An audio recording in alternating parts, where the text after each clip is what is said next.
All right. So a while back, you lovely people, you wanted to see what was going on with the outside community cats and whatnot. And I was like, great. You folks donated, and we got us some webcams for the outside to set up so you can watch our community. There's Charlie. To give you an idea, this is the regular webcam for the kitties that we have. It's inside. And this is actually a webcam. This is a USB webcam connects to the computer. But we've got a couple of cameras outside that are wireless cameras meant to connect to the server, and you could see them. They're from a company called Wyze, W-Y-Z-E. And Wyze, these folks, over the years, this has been the big problem we've had with the Internet of Things in general. Over the years, they've decided to stop being a camera company and instead be a services company. Now, they apparently have decided it's more profitable to sell these services than the hardware. But if you don't have to use their services, what good is the hardware? So what they did, these fuckers, they made it so you can't actually access the IP address of your webcam and just watch the webcam. You have to go through their software to do it. Now, the camera is perfectly capable of doing this, and a couple of people who made some hacked firmware a while back proved it. The camera is it's a standard camera, like most other cameras, Wi-Fi cameras like this. You could just get the IP address. You could set up an RTMP, or you could set it up as WebRTC, and you could just watch the camera. They don't want to let you do that.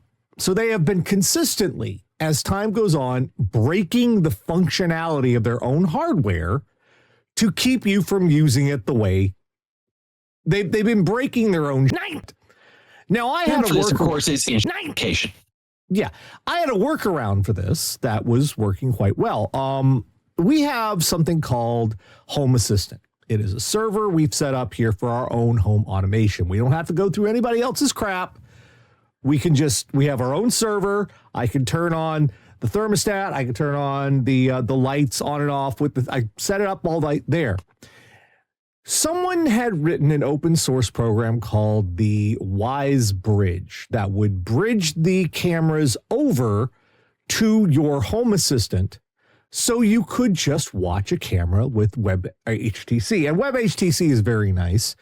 It takes an RTMP stream, which is real-time video, something. RTS, I forget. There's so many acronyms. And WebRTC just says, okay, here is here's an interface you can watch. Yeah, here's a web address. You just type in the web address. Ta-da, there you go. Well, today, out of nowhere, well, not today, yesterday, out of nowhere, this started. Oh, wrong button. There you go. This started. If you're seeing it home, you're seeing the stream just sort of go round and round, and peer connection closed, blah, blah, blah, blah, blah.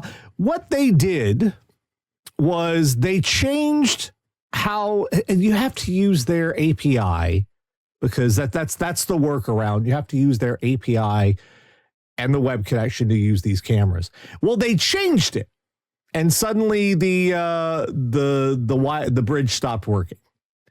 And I spent most of today. Sooner or later, the software people will catch up and fix this and get it working again. Maybe if they can. That's true. It's possible that they wrote the API in such a way that you can't access it without, say, a key or passcode.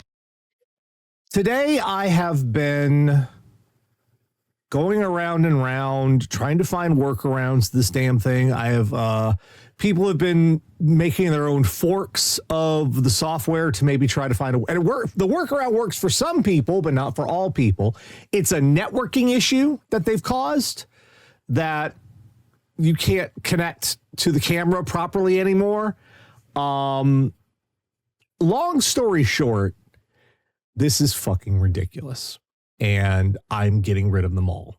Now, since y'all folks already donated for them, I am not going to be like, no, this is coming out of my pocket because I made the decision. It was a bad decision to get these cameras. So I'm getting, surprisingly enough, after some research,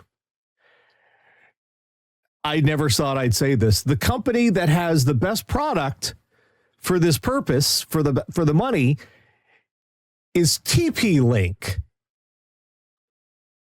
Okay, I agree. I never thought you would say that. TP-Link, their TAPO cameras have worked very well with Home Assistant. They have good night vision, color night vision, which we're kind of going to need.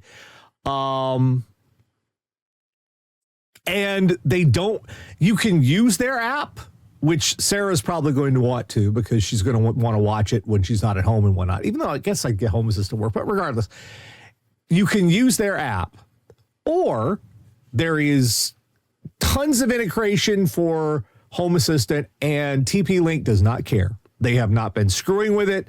They don't require any API goofiness. You just plug it right in. Oh, you want to use this as an IP camera? Here you go, IP camera. That's what we're doing. So it's fair enough. Yeah, so that was my day. I was tearing, aside from getting videos edited and uploaded today, that's why we didn't have Baldur's Gate today, because I was quite literally tearing my hair out for hours on end. It's understandable. Things happen, and you don't notice what else is going on. For example, you haven't noticed that I've changed glasses yet. Yeah, I see. Would you have your eyes dilated today or something? No, these are my Elon Musk shades. I'm going to do my Elon Musk impersonation now. Ketamine questions hard.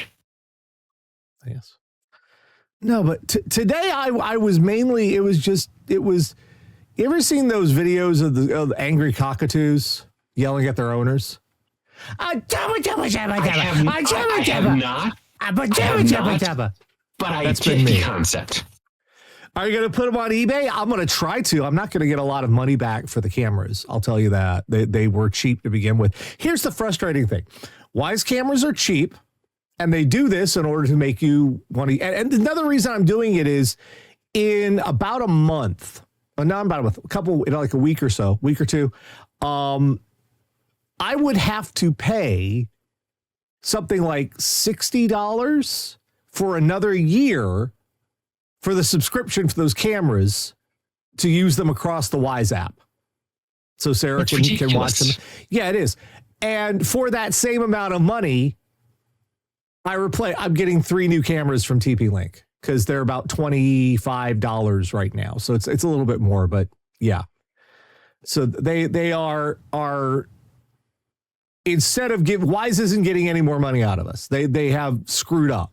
And see, that's the thing corporations don't seem to understand is people will accept a certain level of enshittification. They'll go, okay, we understand why you're doing that. Now, they may not articulate it that level. They go, oh, you're turning that off? Yeah, I wasn't using that. That doesn't bother me. And then they start turning off other features and they go, wait, I was using that. I've got to find something else because you turned off the stuff I bought this for. The frustrating thing is you can't even justify it price-wise. You can't even say, well, they're supplementing the price of the cameras with the services. When TP-Link is selling the cameras for about the same prices, but they aren't forcing you to use their services. Yeah. So I mean, there was a story about I want to say an EU company. May have been a UK company. I didn't pay much attention to the story because it wasn't US. They sold thermostats. Your home thermostat. Yeah. And then they said, you know what we're going to do? We're going to start charging you for the thermostat software that you use to control the thermostat that we sold you, that you paid for. And now we're going to say, oh, you paid for it. You've installed it now. Fantastic. We're going to charge €1 a month. Now, that doesn't sound like a lot of money, and it's not, but it is very much the breaking point for a lot of people. Like, no, you gave us these features. Now you're taking features away for no reason other than you want to bump your bottom line. And the company, here's the best part. The company in a follow-up said, no, seriously, we're not doing that. We promise. That was an email that was sent to all our users by mistake because Jean-Pierre in QA was testing our alert system, and we didn't mean to send that. And I had to think up a good name for someone European because I usually use Gary there, and I don't think Gary is a very common European name. In any event, just I can if you were thinking about getting home cameras and home automation, like switches and stuff, avoid Wise. Just avoid them. They're terrible. My God, what the hell? This is so stupid. I was depending on those cameras. We were using them, and they just decided. And it's frustrating because Wise knows about the bridge software. A couple of their developers have helped out with it a little bit. They haven't written code for it, but they've given them some pointers and told them, oh yeah, here's how the API. And now it just stops working out of the blue because Wise pulled some crap, and I can't have that. I've got to have hardware I can rely on. That's not relying on just, will the company change their crap today? And it's like the ad blocker wars. YouTube changes it, and then the ad blocker changes it, and then YouTube changes it. That's all good and fine if you want to, screw around on the web, but I count on this stuff, and I can't. Yeah. So I'll have new cameras coming in.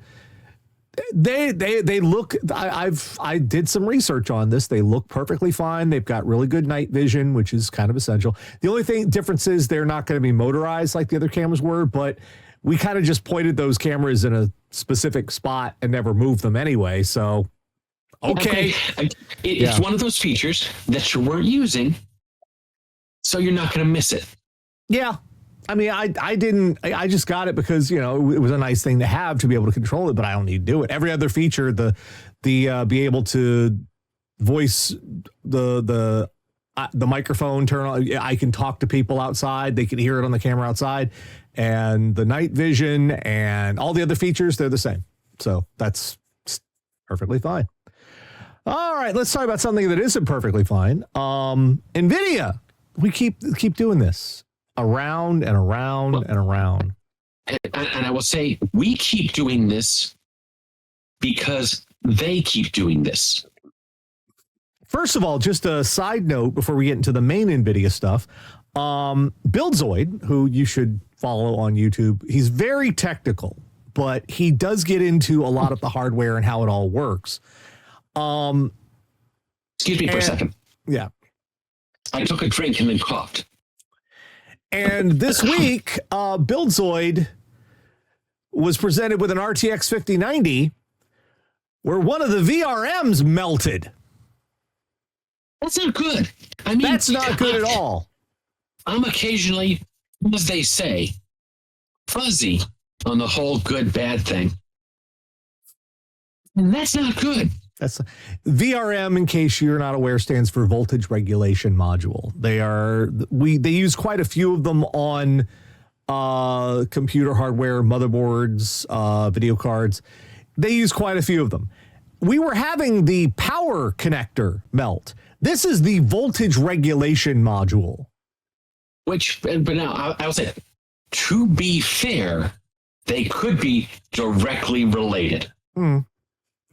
So that's also going on. Now let's dig into, there was a running joke for a while, the Gamers Nexus and a couple other reviewers picked up on, and that was NVIDIA kept making the GTX 1080 Ti over and over again.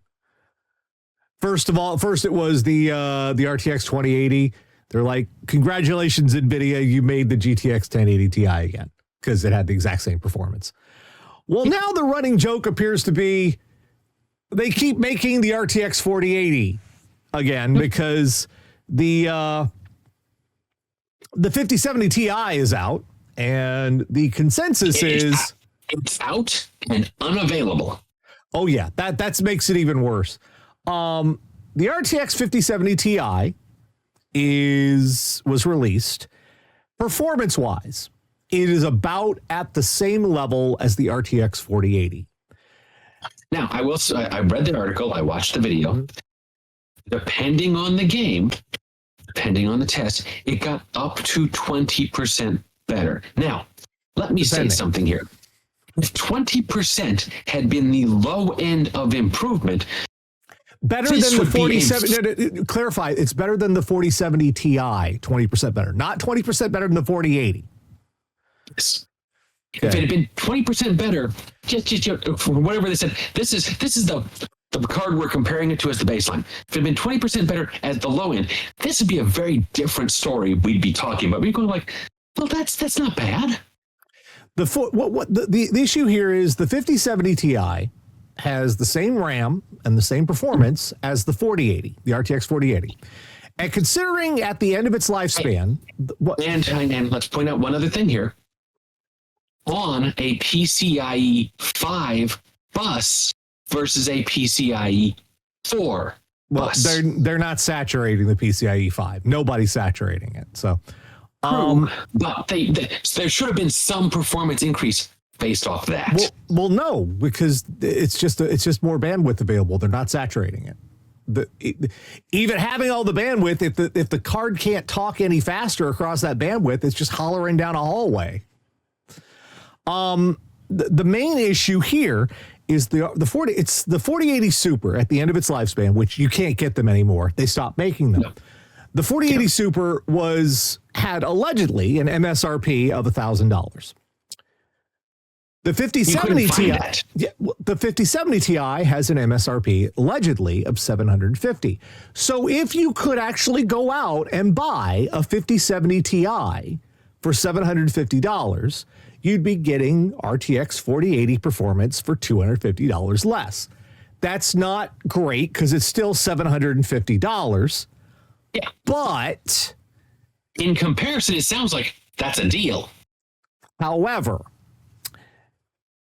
you can't get it for that price. In fact, some of the prices listed for the 5070 Ti were in excess of $1,000. I will say Newegg had one card listed at $750. It's out of stock. Yeah.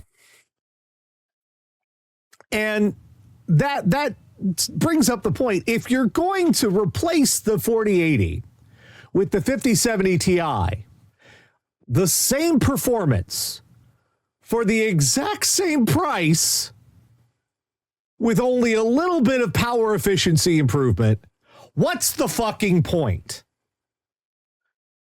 What is the entire fucking point here? Why even at that point just go buy a used 4080? The only difference is the multi-frame gen, and that's Garbo as far as everyone's been checking that. It's just been... There is a second difference. Mm-hmm. The 4080 seems to have solved the fire/meltdown problem, which the 4090 has not solved, or the 5000 series has not solved yet. Well, there's been no reports of the 5070 Ti melting because it's well under the wattage requirement. I will also say there's not enough 5070 Ti's in the wild to make a statistically valid test. But so we're in this situation where NVIDIA is releasing products that are mostly competing with the previous generation, and they aren't even competing. And then they're not competing with AMD because AMD is decided to sacrifice the high end for mid-range and low end. They're not competing with Intel because Intel's nowhere near this range yet. Yeah. They're not competing with, that's the entire list of video card makers, isn't it? Yeah, that's what I just said. So it's this is freaking ridiculous. Now, to make matters worse, you're sitting here going, well, these are just the high-end cards, right? These are the cards that cost $700 allegedly and up, right? The regular cards, the cards that people could actually afford, you'll be able to get those for the right price for the MSRP, right? No. Doesn't look like it. Apparently. So, production issues. Yeah, I'm getting Earthquake. that. Earthquake. I mean, I'll give NVIDIA this. They could not have predicted earthquake.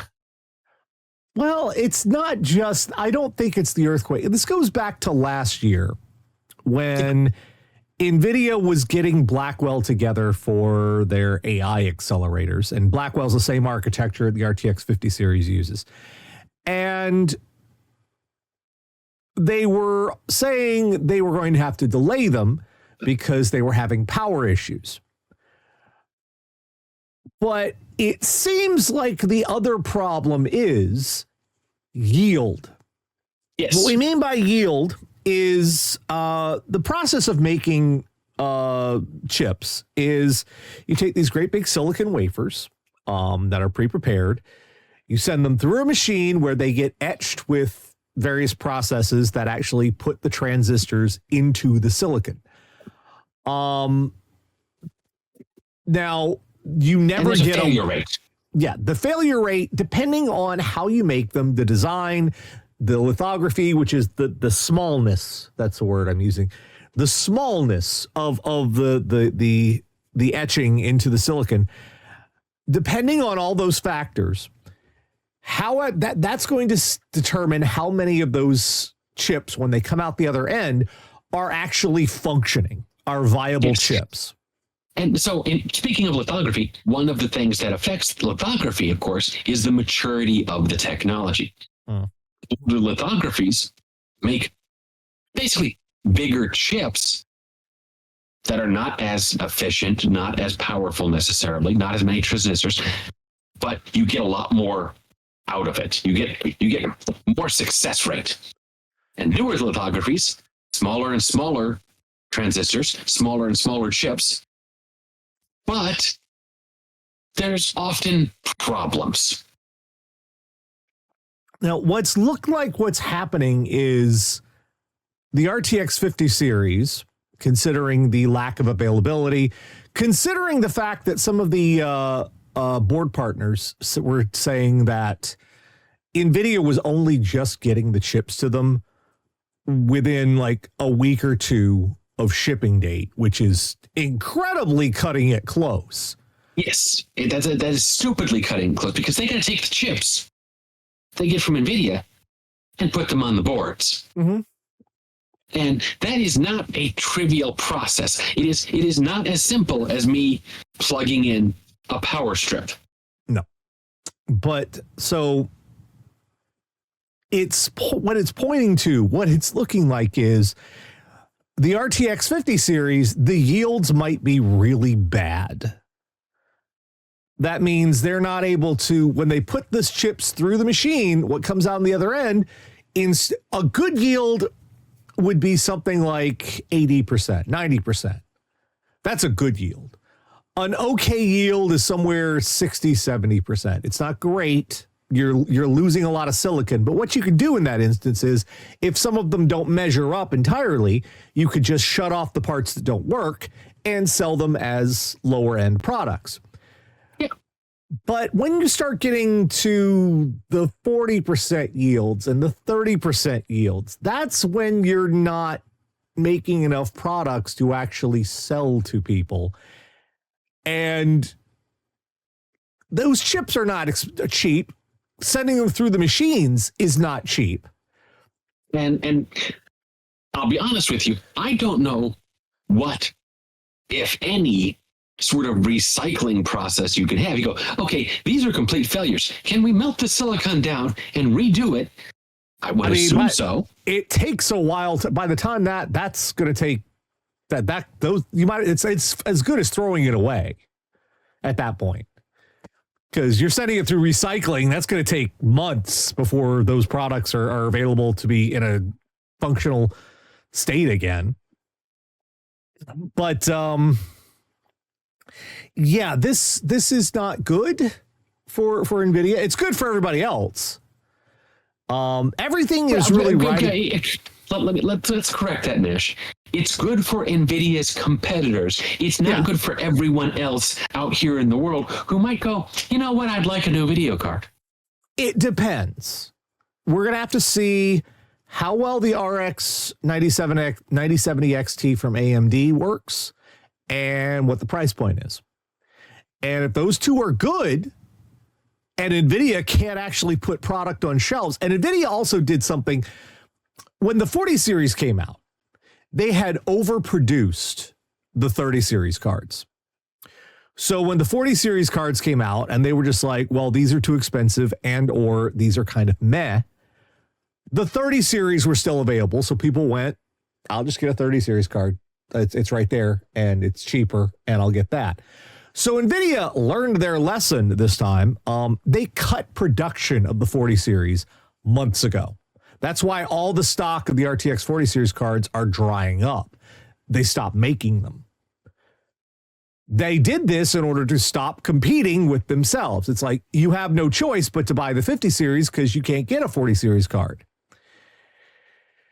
Except now they can't actually get the 50 series cards to market, which is a wonderful opportunity for AMD and Intel, who can actually say, look, we have stuff you can actually for real buy. Yes. I mean, the 9000 series is supposed to come from AMD is supposed to come out, what, in the next month? Yeah. So this is AMD's golden opportunity not to screw things up. Which means they're going to screw it up. I get 30 to 40% chance, yeah. 30-40% chance. I mean, if the RX 9070 XT comes out and they put it out, they make it available for say $500 or less, and $500 is still a lot, but if it's $500 or under, and it's available, and it's competitive in performance, then they have a real chance. I will say it won't be. They've said this. It's not going to be PCIe 5, but as you said, they're not. You can't saturate it. It'd be a good selling point if they had PCIe 5. But again, I'll be honest with you. The only reason I'd like to have a PCIe 5 video card is because then I could add another SSD to my computer, which would then say, "Oh, I've got to drop my PCIe 5 from times 16 to times 8." And that's still the same as a PCIe 4 times 16. So I would be the same effectively. If the 90, folks are like 650 to 7, if the 9070 XT costs that much, it better damn well perform like it costs that much. Yeah. In fact, it better outperform at those prices, because if it doesn't, those are going to be dead on arrival. If AMD is playing this game again where they release something and then a month later they're like, no, just kidding, here's the real price. And by that time, the reviewers are all going to be like, this thing's too expensive. And AMD will have kicked themselves in the nuts yet again. Just one more time. That does seem to be their fetish. That is, it really is, because it's been the pattern is AMD says, here's a new graphics card and here's the price. And the price is like $20 lower than an NVIDIA card. And it needs to be $70 to $80 to $100 lower. And then within 3 months, they have to bring the price down to $70 or $80 or $100 or more cheaper than NVIDIA. And then they finally start selling. But by that point, everyone already looks at it like, these are garbage. Because look, the price is too high. There's one thing I'd like to say about the previous article from the Gamers Nexus. What struck me about that article was the number of times that they used the phrase, beware of scalp prices. Yeah, you should not be buying. I searched the article just to see how many times they used it. They used it 7 times. You should not. At this point, it's a meme for them. Yeah, you should not be paying above MSRP for any of these cards. If someone tries to get you to, you're wasting your money. The only reason I would say you pay above that is because they've added something to it that is an actual value add. Like if you were looking for a water-cooled video card version of this, which someone makes, I'm sure, if they can find the base card to put the water cooling on, then yes, that is a value add. Other than that, I mean, not really, because in most cases it's cheaper to just buy the card and then get your own water block. And if you're doing water cooling, you know how to imply a water block. Yes, true. If you don't, you shouldn't be water cooling. Agreed. But I'm saying that's the kind of value add you could say, okay, that's a value add. That is something that they have done to make it different. And I'm not talking about the people who, that one company had gold-plated stuff just to sell it to people who have more money than sense. Well, it's these prices are stupid, and NVIDIA is completely dropping the ball here. I don't think they care if they drop the ball here. I think they're like, it doesn't matter. They don't care. Because right now they see that their bread and butter business is selling overpriced cards to the AI shite market. And when that crashes, they'll go, and a bunch of people, I predict when the AI market crashes, I predict a number of people at NVIDIA in C-level positions will suddenly exercise retirement packages. Probably. All right. Finally, another sign of the times this week. Acer has consistently been a brand you can go to when you want something more or less functional and cheap. Acer monitors have been like a staple with my friends for decades. They're like, you need something that works and cheap? Here's an Acer monitor. You need like a laptop that works and cheap? Here's an Acer laptop. They're not the best. They have their issues. But if you want something that generally works and it's cheap, you go with Acer. Except problem. Tariffs. This is causing a wee bit of an issue. Acer CEO has said their prices are going to increase by 10% in regards to the tariffs. And that could be as little as $20 or as much as $380, depending on the product. Which is pretty extreme at the $380 level.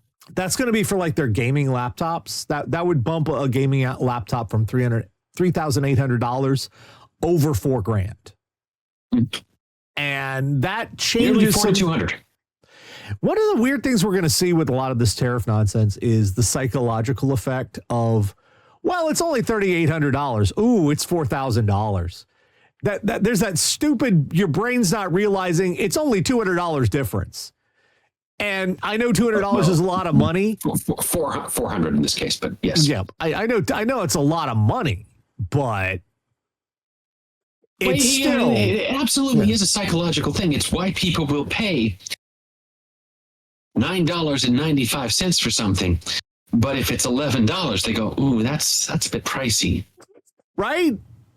That $1.05 may make it's all the difference between the giant 3-pound Hershey bar and a giant 3-pound brand of chocolate I've never heard of before that I think my coworker had and was out sick for a week with diarrhea. 3 pounds? You never bought a 3-pound chocolate bar? No. Oh God, you've not lived. I don't care if it's Hershey's or not Hershey's. If you eat 3 pounds of chocolate in one sitting, you're going to be shitting a river. Hold on. You're the one who said one sitting. I have never eaten 3 pounds of chocolate in one sitting. I'm going to emphasize chocolate. I have had a 3-pound burrito in one sitting. In my defense, it was Super Bowl Sunday, and it's a place that it's not here anymore. They sold literally a 3-pound burrito. You don't deserve the giant Toblerone. Toblerone. The Turbolarn. The big Turbolarn. So yeah, this is, we're going to, this idiot we have in the White House for some stupid reason. Keep in mind, some of these, the only tariffs I believe are actually in effect. I can't keep up day to day. He backtracks like crazy. He's a freaking idiot. The only tariffs that are in effect is, I think there's 20% on aluminum and steel for some stupid reason, and there's 10% on China. Maybe. That could change tomorrow. We've seen it change within, but this is going to have an effect on worse at the low end than it is on the high end. So at the high end, those are purchases a lot of people tend to finance. And if it costs a couple $100 more, people will grouse about it, but they'll suck it up and they'll just add it to the overall payments they're going to have to make. Like a big $5,000 computer. If you're buying something that big at once, you're probably financing it. But if you're going to buy, say, a cheap monitor to replace one that broke, and you're running to Best Buy to grab whatever they have available because you need something to make your computer work, you're like, you got a term paper the next day, you need a freaking monitor. Your laptop's monitor is dead. You need to plug it into something so you could write the damn thing. You're going to go and look for, there's an Acer monitor here. It's $100. If that goes up to 120 and you're already stretched thin, that's going to hurt. That's $20 at a certain level of finances. $20 is enough to make you go, ow. And it's $20 you didn't have to pay, $10, $20 you didn't have to pay a month ago for no good reason. Yeah. So it's something to keep an eye on. Prices are going to be a mess or not. We don't know. It's sort of, you tune in tomorrow to find out. This is a great way to run things. I love it. Indeed. Remember stability? Who needs that shit? All right, let's get to actually your questions tonight. If you have them, you can send those to request. Before we go to questions, I've got to do my other Elon impersonation. Okay, you gotta. And I need you to imagine that King Missile's most famous song is playing in the background. Okay. I woke up this morning with a ketamine hangover and my penis was broken again. This happens all the time. It's a defective implant. There we go. Getting a little inside baseball there, Mike, because most people are not on the blue skies. That they are not aware of this sort of stuff. Just letting you know. I still thought it was funny. All right, this next one is going to come. This first question we got tonight is coming from RPGaholic, and this is from the YouTube comments. I'm going to try to help you here, but this is really confusing. This is niche.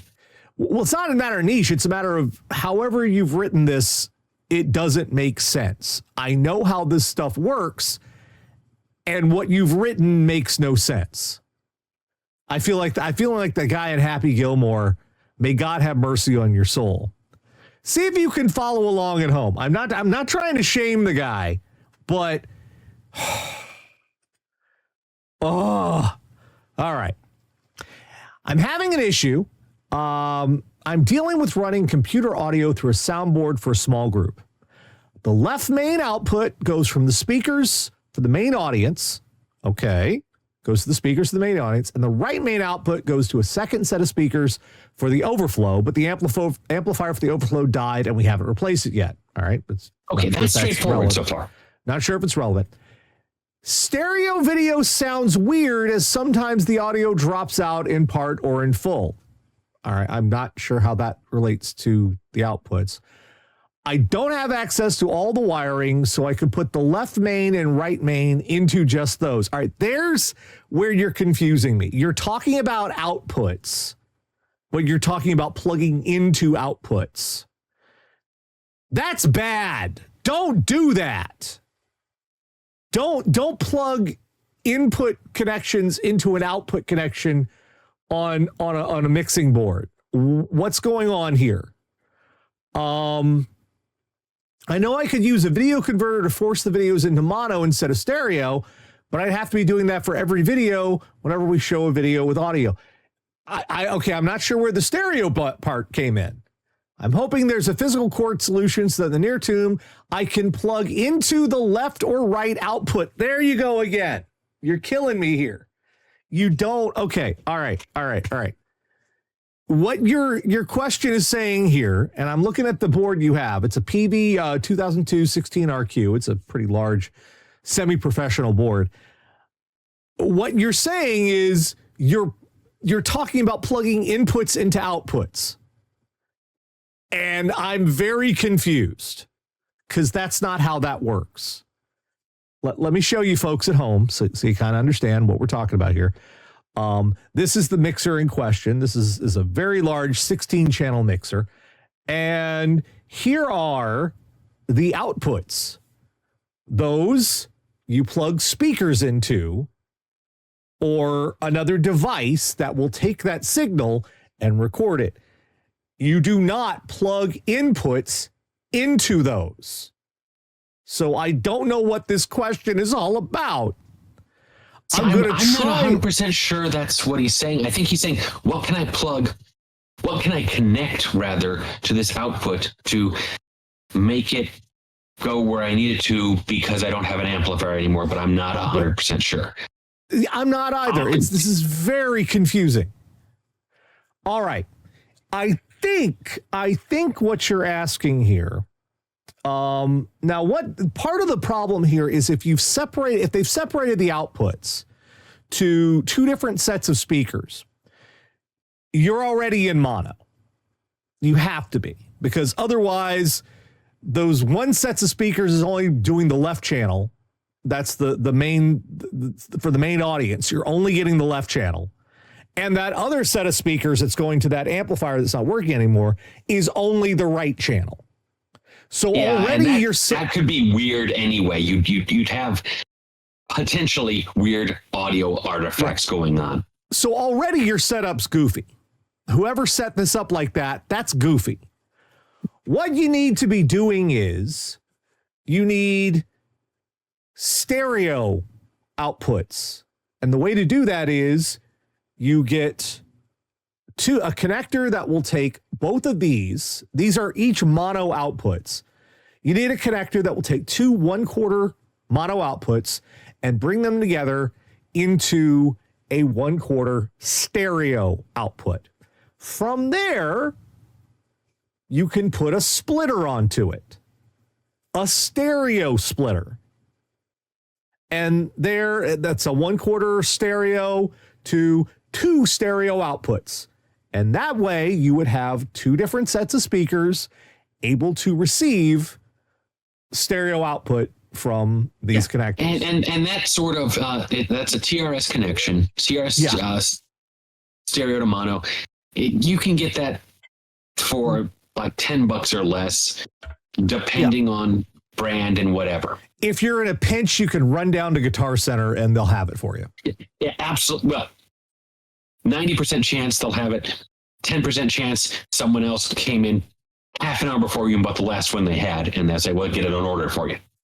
I'd also check, you have monitor outputs there as well. Now, if you're using those to connect, and a headphone output as also, if you're using those, you could, in theory, use those for a second set of speakers. It's not advisable because, they're monitors. They're not the way these boards are set up. It's a little bit different.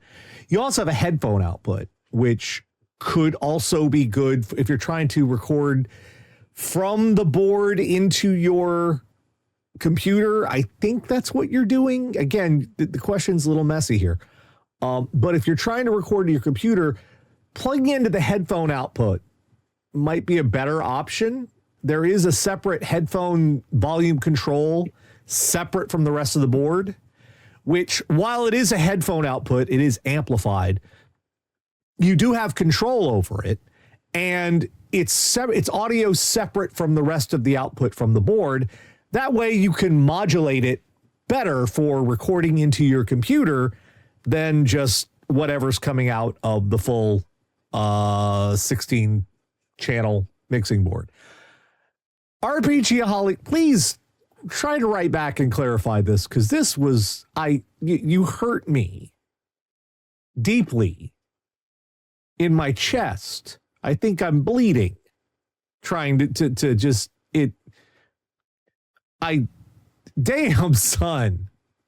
Where'd you find that? All right. Sorry. I know you had me sitting here going, huh? Did you, the in through the out? Son, you got the beans above the Franks. How did you do that? Sounds familiar, but I don't know from where.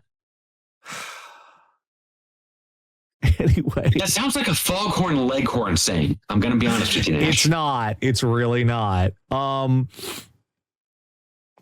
right. This is from Andy in Virginia. Hey, Mike and Nash, do you have any advice for USB charger shopping and also for cables? I want to back up for my Steam Deck that can handle the power without overheating, and I want to make sure the cable works well too. But there are so many options on Amazon, and I hardly recognize any of the brands. That's on purpose. I've read horror stories, and I don't want to get screwed over. Okay, so I've mentioned this before.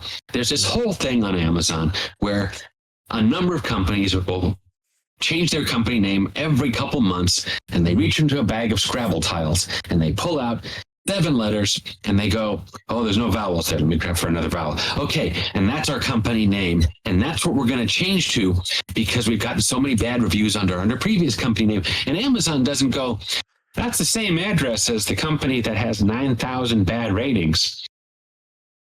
Yeah, of course not. So it is understandable that you are going, what brand should I use? Yeah, don't go with any of those randoms. Anchor is a decent brand. Anker. I know it sounds like Anchor, but it's actually Anker. Anchor. It's they make a good USB-C charger, which is what the Steam Deck is, right? Yeah. But you're going to have to, you will have to check the wattage. What's the Steam Deck's charge wattage? I'm seeing 45 watts, but I wouldn't hurt to go up to 65. I'll be honest with you. The reason being, that wattage rating is the amount of power it can safely provide. The device may go, hey, I want more. Yeah. And can overheat the equipment. Because it's expecting more, because it was built to expect their brand name charger, which you don't want to pay the ridiculous amount for a Nintendo charger when you can get a third party with a reputable brand, and Anchor is pretty reputable. So I would look for an Anchor 65 watt USB charger. It's probably going to be around $30. Yeah, but by going with a higher wattage, it can provide 65 watts, but by providing less wattage, those components don't heat up as much because they're not working as hard. So you go over watt, you can always, with any equipment, you can get something that's higher wattage than what you require, and it will actually work less hard. So you'll be driving it a little bit less, and it will last you a little bit longer, in theory. As an example, my work laptops have a travel charger that is 45 watts. Now, that's a ridiculously low wattage for a travel charger for a laptop, but that's what it is. And the laptops work fine on it. Now, the previous series of laptops that we had at work used 65 watt chargers in a slightly different form factor plug. And I went out and bought a whole bunch of form factor plug converters so I could continue to use a whole stack of travel power supplies, because the single most left behind item from anyone who goes on travel is the travel power supply. Yeah. And the company that provides our laptops will sell us all sorts of stuff, but they won't sell us travel power supply replacements, and we don't know why. As far as cables goes, Monoprice have been one of the most reliable. The problem with cables on Amazon is people will say, oh, here's a USB-C cable and it can do this. The problem, USB-C is not the cable. It's a connector type. Right. Like if you, the three-prong connectors you plug into the wall, that's a connector type. The cable itself can be, say, 12 gauge, 14 gauge, 16 gauge, and the gauge of that wire determines how much power it can carry. Just by saying, oh, it's a three-prong plug, you don't know how much power that thing is rated for. Same thing with USB-C. Just because it's a USB-C plug, you can have two USB-C cables that look the same. But if they're not wired properly with the right levels of cables like you can literally make a USB-C cable and just wire up the power output without any of the other connectors to it. And technically it will work, but also technically you've made a USB-C 2.0 cable somehow. Now, I will also say that Anchor also sells USB-C cables. So if you don't go to Monoprice, you can go to Anchor. And again, what I would buy there is, remember how we said that the power supply is rated for 65 watts?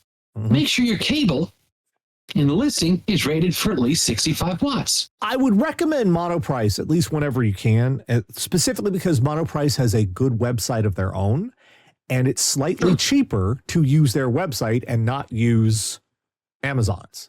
They've got stuff available on Amazon, but Monoprice's website, it is comprehensive. You'll find all kinds of crazy stuff there. They sell guitars. What the fuck? But your one USB-C cable, it's incredibly frustrating, is not the same as another. Sometimes companies will just lie about the rating or they will fudge the rating of their USB-C cable. We know Monoprice, when they say a cable can do something, it can do it because they have a good reputation. They've been around for years. The prices are reasonable and they don't mislabel their products. That could change at any time, because companies are companies. They're not people. Don't trust them. But for right now, Monoprice is a good reputation. And if you're looking for cable, not just for USB-C, but for pretty much anything, HDMI, DisplayPort, any other type of USB, audio cables as well, Monoprice is a reliable source for those. You get what they say they're selling. So, and Anchor, I'm not sure what Monoprice has for chargers. I know Anchor is they kind of specialize in all sorts of different types of chargers. So yeah, I don't know if Anchor has their own site. And that's why I recommended them, because I've picked up probably over the last few years a handful of Anchor chargers. I've never had a problem with them, other than them wandering off. Do they have their own site? They got their own site. So maybe check and see what the prices are on Anchor's own site at anchor.com. Maybe you'll get better prices than you would for the same products on Amazon. So yeah. All right, let's see. It's worth checking it, if nothing else. Yeah, it's worth checking. All right, we got one more. Oh, two more. Another one came in. We got one more on the ones we already had. All right, this one is, I think I know what's happening. I can't say for sure, but I think I do. Hi, Nash and Mike. We're having Wi-Fi router problems. Every day at approximately 6 to 7 p.m., all of our connections go out. I think it said all of our connections from anywhere from 3 to 10 minutes, then they reconnect. I think you're meaning to say they went out. Yes. Any other time of day, everything is working fine, and the router is only maybe a year or so old. We got $100. We got a $100 or so Asus like you recommended. It's usually great. This only just started around August to September last year, and I've tried to figure it out, but now we're just working around it. Can you help? Thanks for the videos and take care, Devin T. So my first thing I would do is I would check to see if there's a firmware update. It's probably not the issue, but it cannot hurt. It's always good.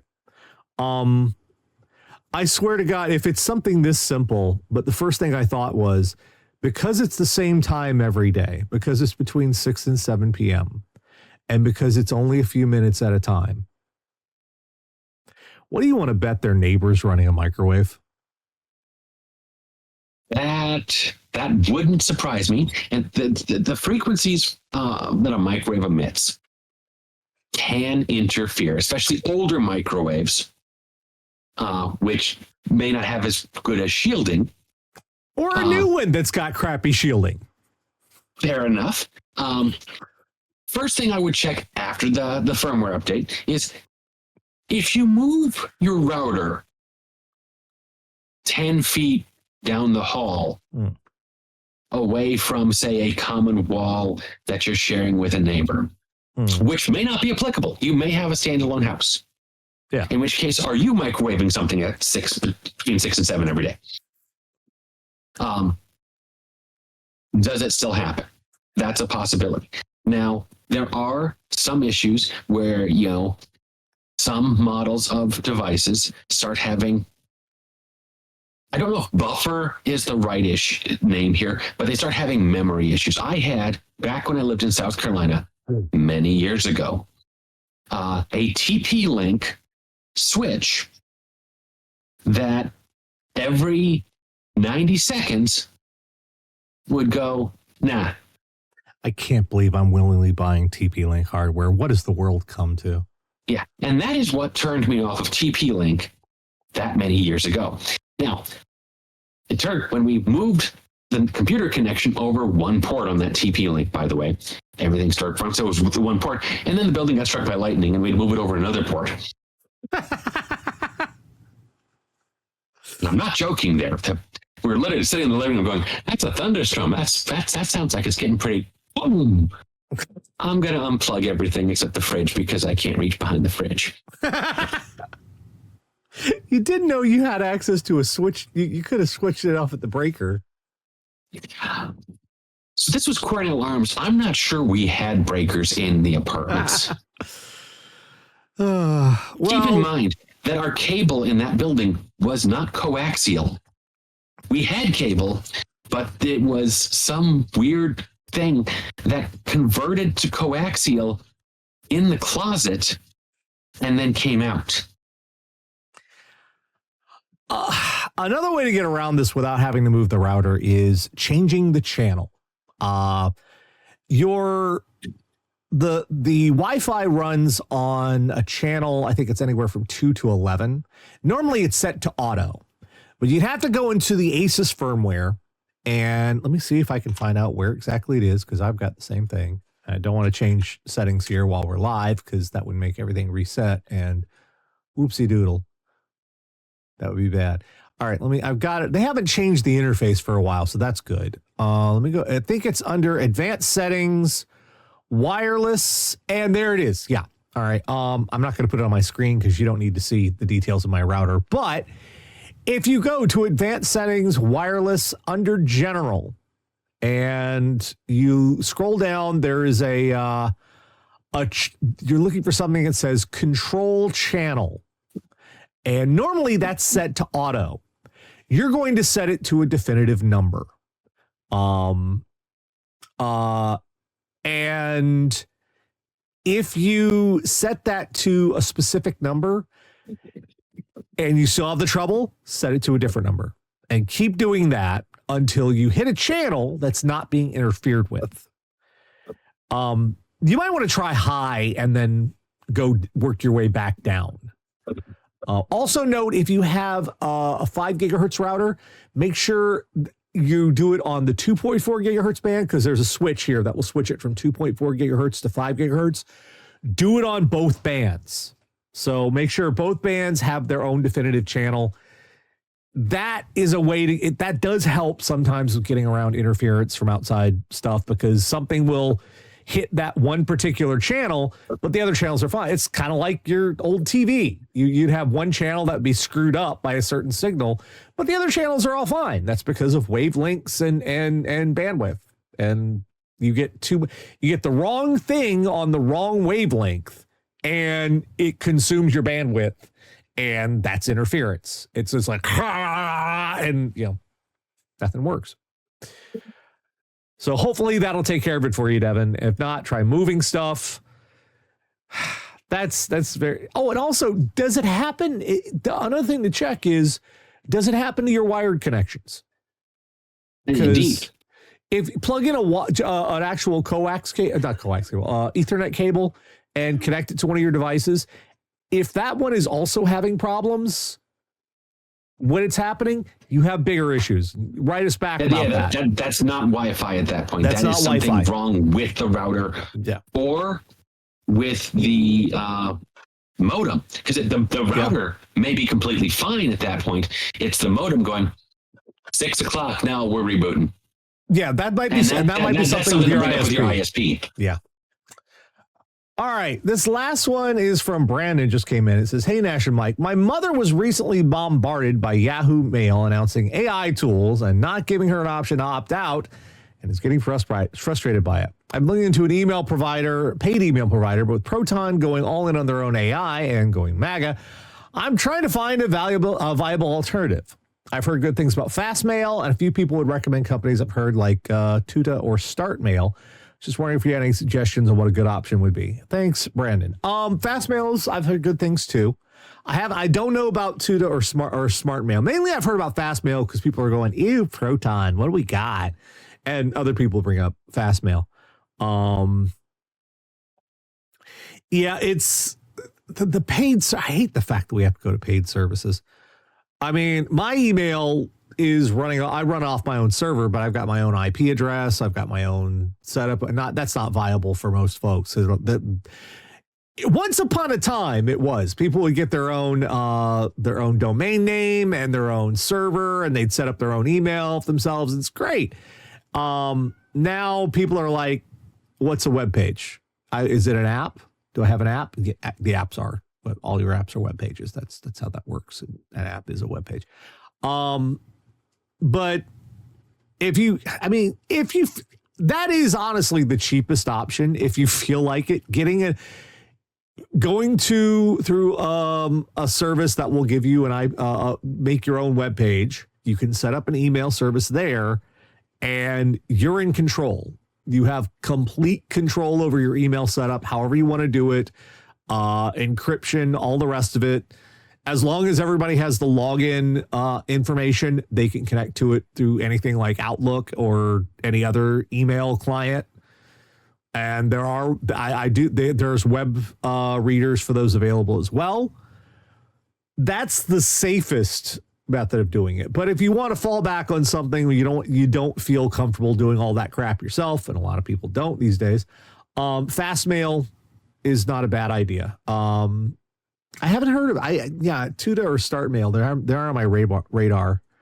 Now I will say there are ways to turn off the automated email analysis, which is the smart features and things like that. If you go to your icon for Yahoo Mail and click on your mouse over it, you don't click on it because if you click on it, it just doesn't do anything. Yeah. You got to mouse over it, let the panel pop up. And then you click on Manage Your Accounts.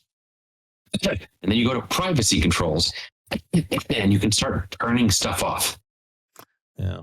Gmail is having the same damn problem. I use Gmail for my other. I'm like, I might have to just switch everything through radio.air.com, which will be really irritating, but